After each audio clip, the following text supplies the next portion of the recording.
get to realize.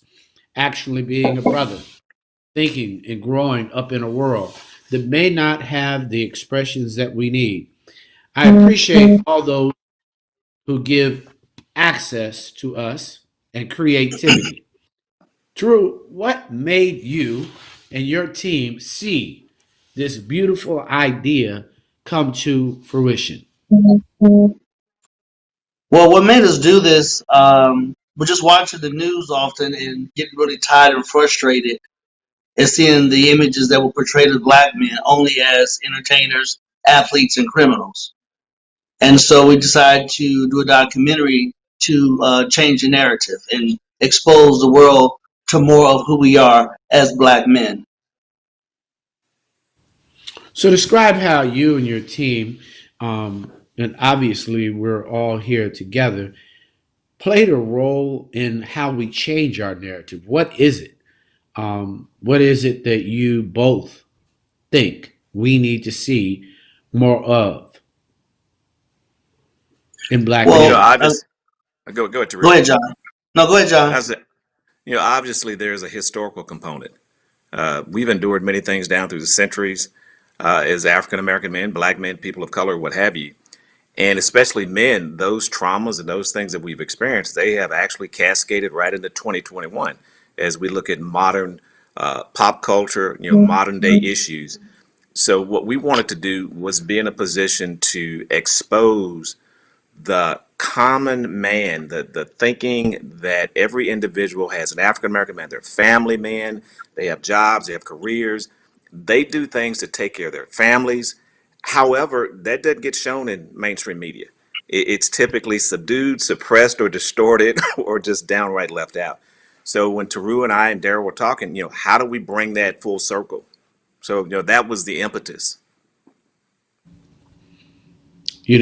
Defining what I love is we're now defining our own narrative and not waiting for them to define our narrative. How would you define the role and the change agent status that we as black men need to share with the next generation? Taru? Say that question again, Monte. How should we define our roles as black men to the next generation? I think I think we can define it by being more authentic, by actually communicating and creating products like documentaries, books, and so on to just share and express it. I think in years past, men didn't talk as much, so a lot of things we had to figure out on our own, generally speaking. So I think if we communicate and the narratives would be broad based on your exposure level and experiences. So as long as we communicate, I think that will empower the next generation to move forward with more confidence. John, what cycles do we need to break as it relates to all of us carrying forward black manhood? I think the first thing, black men, we got to love ourselves. There's this undercurrent that the anger or the pent up pressures and traumas. I think the first thing is love ourselves. And the other thing is, don't be afraid of each other. You got to come together, reach out. It's nothing wrong to ask for help. Mhm. It's nothing wrong to reach out and say, listen, guide me, show me. And I think adding on to what Taru said, we can be that bond, that bridge builder to reach back and be that standard bearer to say, hey, here's how it's done. And listen, there'll be generational differences, there'll be different nuances and different things that come into play based on age. But I think the commonality piece of it is that we can share what we've experienced. We can show what we've gone through and then be an inspiration to say, you can make it too, but let us teach you some of the games and tricks of the trade. Now, there'll be others that you have to pass along, but I think that's the cycle that we have to go through is to refresh, replenish, restore, and bolster, our brothers, our young men, so that they have something to look forward to. So, when you put this all together and took a wonderful look back on this phenomenal documentary, what did you learn about yourself as you put this together, Taru? Well, I learned a couple things. I learned that I am far more sensitive than I allow myself to be. This took an extraordinary amount of patience.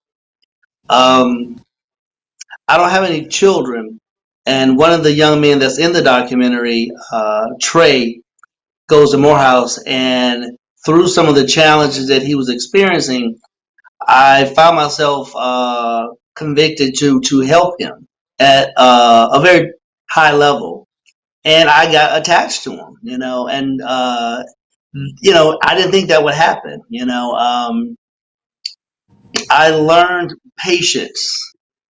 I learned that I have patience, but I didn't have as much as I thought I had with certain scenarios. I think I was patient in my comfort zone, but being this a new space as an executive producer, there were some things that I wasn't aware of that I had to walk through slowly, step by step. Yeah. When you think about refreshing the image of black men, John, what can we look forward to? And even you, and just communicating positively, what do we need to refresh about our attitudes of being black men in this society? I'll go back to, loving yourself, but being proud of who you are. I mean, we get bombarded with a lot of stimuli every day saying that you're not this, you're not that. Oh, and as Taru said, you're in these three categories, and oh, by the way, you guys are just pretty much monolithic. It's just one big clump of you, and we don't love you. So I think what we have to do is, again, understand that we're individuals, and then understand that we are proud people. We have a lot to offer to this world. We've contributed a lot to this world, and bolster that mentality. For me, I'll tell you, the thing that I've learned in just this process is the realization of my purpose. I've always had ideas about my purpose and what I should be doing and how I should do it, but this clarified it. And I think by clarifying it, it gave me more inspiration to go forth and try to help and do more. So I think those are the things we have to look at, and those are the places we have to start with those basic elemental things of our thinking, who we are, and then we can go forward. Because if you don't have a lock on who you are, and have a positive thought about yourself and confidence in yourself, that's a losing battle. Yeah. I really enjoy the idea of love in brotherhood. So there have been a few love movies that have come around and have come about, and my brother knows something about love, brotherly love, because the brothers are uncomfortable having emotional language. I mean, if there was anything that you'll see a brother fight, it's, well, bro, I love you. Be like, where'd that come from?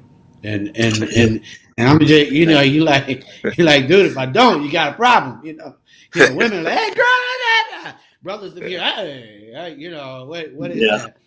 You've created films about love, but in this brotherly love, what do you want brothers to understand as it relates to love? Because you've brought black love to our community before in film.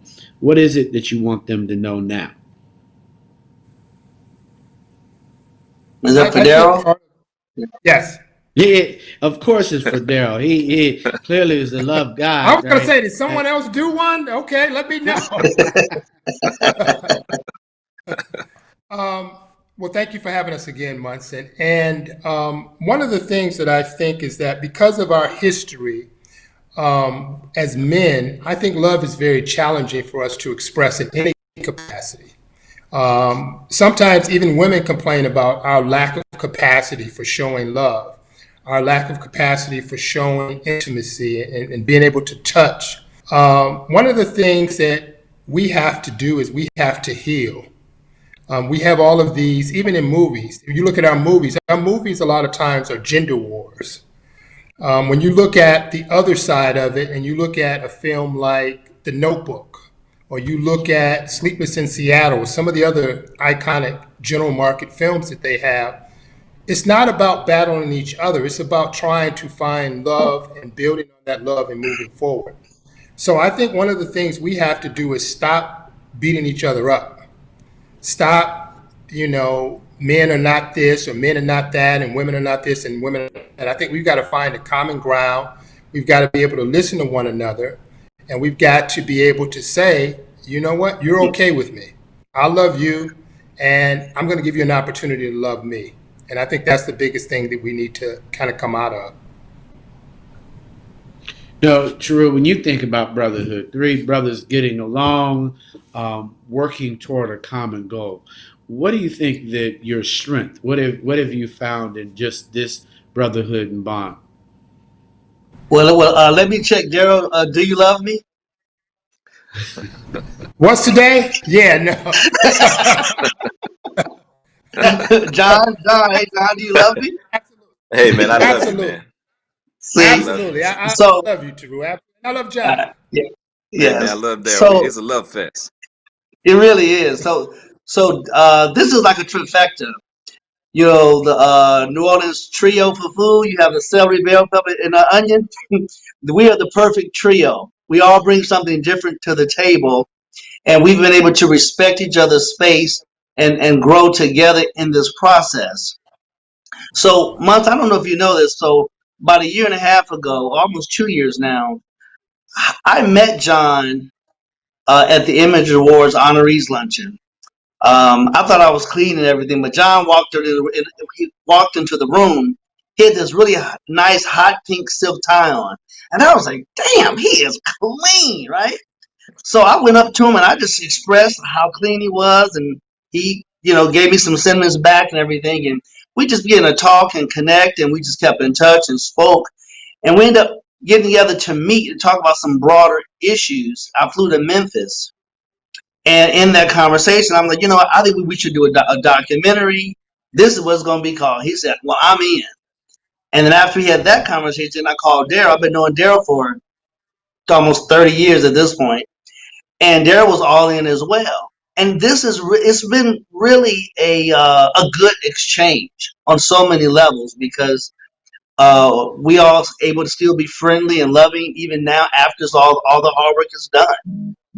Now this has been good. Yeah. So we have a trailer for this film that we can see. And where can people go online to see a trailer? True. Yeah, it's on there. Cool. You all have it, right?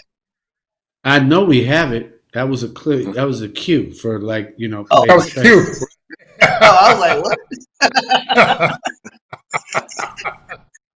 Come on, TJ, chop chop. He will feature a unique perspective of the history, mental health, and thoughts of Black men in America. In spite of these obstacles, Black men have continued to make significant contributions to this country.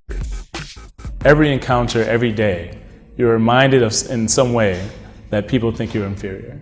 Whether it be the news, representing only African Americans as the negative images of that news cycle, or whether it be just how you're treated by police officers, whether you're treated by other people in the community when they're clutching their purse or what have you.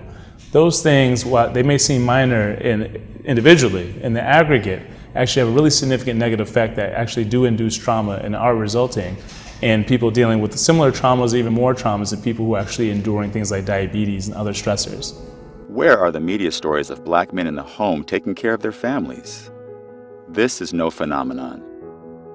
However, their presence is rarely acknowledged. My dad has been a huge influence on my life. He's always been a positive force, especially within my career / hobby, because that's what acting was. It started out as like a hobby and something that I definitely did for fun. My dad has always been there to lift me up, because in this industry you get a lot of no's, and a lot of times you go in these audition rooms and you think you did an amazing job, only to not get the part. And I started acting when I was around 7 years old. So finally booked something big at 14, but in between that period of time, there was a lot of being denied, and I never gave up because I had a lot of support from my dad, who always believed in me and told me I could do anything. So, What are the thoughts of Black men who fought for this country around the world, only to be marginalized at home? More trauma, no help. Black Americans or African Americans, they have served in every single war that our country has embarked upon. And I think that's important. We have always moved to the sound of the gun when our country has called. Unfiltered, uncensored, real. What about me?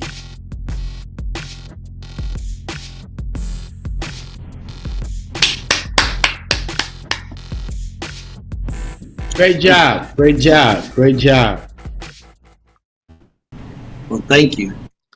Thank you. So Absolutely. when if a brother was gonna share this Taru with his son, if a mother was gonna share it with their son or daughter, how should the family watch this together? And what do you think they'll take away from it?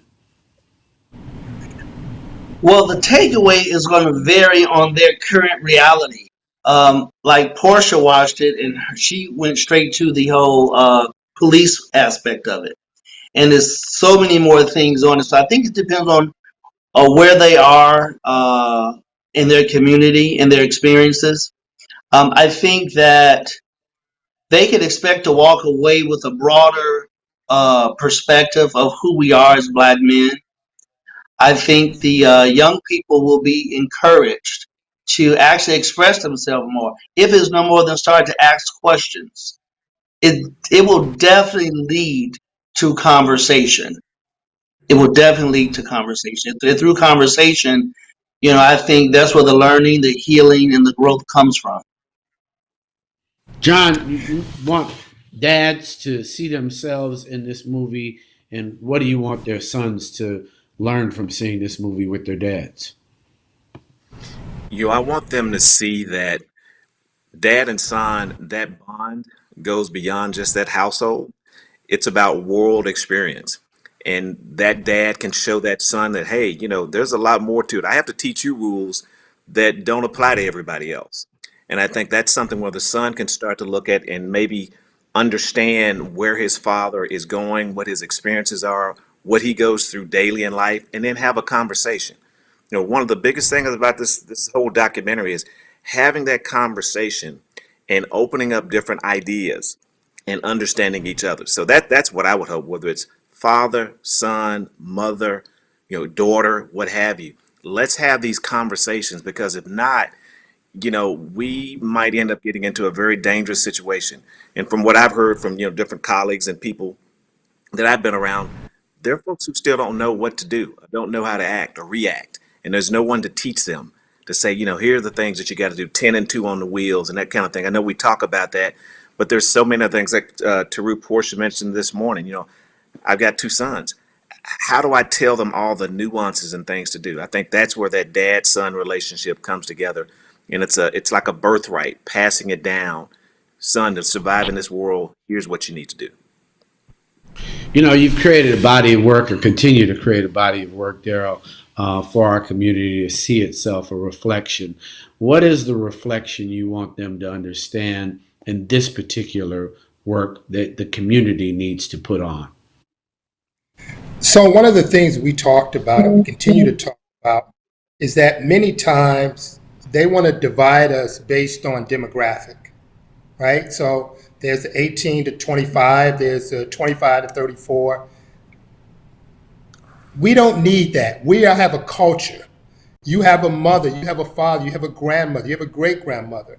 And what you will get out of this documentary is that we have a culture that has a long and rich history. And so whatever has happened to my mother and my father has been passed down to me to some degree. And our children, we're passing things down to our children. So we need to really come together, not just because we're all in the same age group, but because we share culture and we share legacy. So if we can do that, and part of when you look at rolling out, I mean, you were one of the people who made a decision that you were going to undertake this demographic years ago, and you've survived when everyone else went away. So you made a commitment that I know wasn't easy, but it was clearly important to you to do that. So kudos to you, in case we Thank you. haven't seen the story Yeah. out there. Across, you've had younger people, you've had older people. You have really been, for lack of a better word, a carrier of the torch for the community. And again, I mean, my hat's off to you, because that is what I ultimately continue to strive to do, is to carry the torch. Well, I enjoyed it. I just wanted to say that I clearly believe culture is community. I think the conversation that you're talking about in terms of segmentation, they often want to segment and experience young brothers and sisters so that they don't dialogue. And I think we need to push back on not having intergenerational experiences. You can't be in a home and have a parent and a child and not have separate generations. And we need to really encourage the word culture to include community, because we don't want hip hop to be the only thing. Because it could be a dad enjoying hip hop, a granddad enjoying hip hop, and share with him how that's bebop, and share with him how that's blues.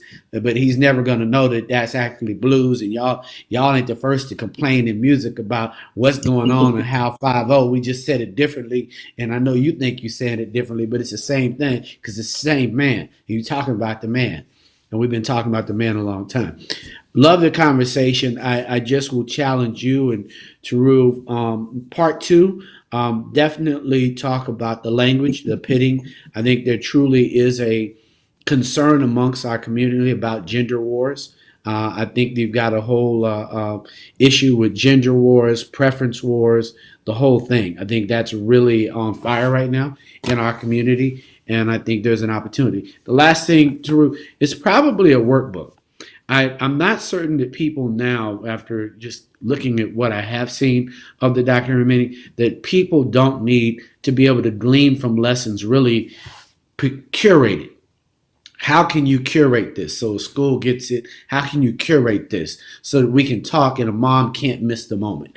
No, the military was a way for our community to actually get a stepping stone ahead. That's why we went there. No, this is what he's saying when he says he has a relationship with his dad. Describe yours. So how can you ask questions after that? So I think many of us need, I've seen movies now and there's just no context and there's no really griot saying, hey, this is how you should watch this movie. Or maybe we should call Netflix Beautiful Picture, but Black Men Lost. And we lost big in one of your movies. We don't want to lose big. Can we not lose so big? Can there be some hope for us? So, love you guys. Thank you so much for all that you do and continue to give the culture. See you real soon. Obviously, I'll talk to you tomorrow. Love John. Love Daryl. Love Taru. This is Munson Steve. You do not have to be in the streets, but you do have to be in the struggle. We'll see you next week. No, tonight, more. Under the sun, on a seat at the table. Peace. Thank you. Thanks, everybody. Thank you, man. Appreciate you.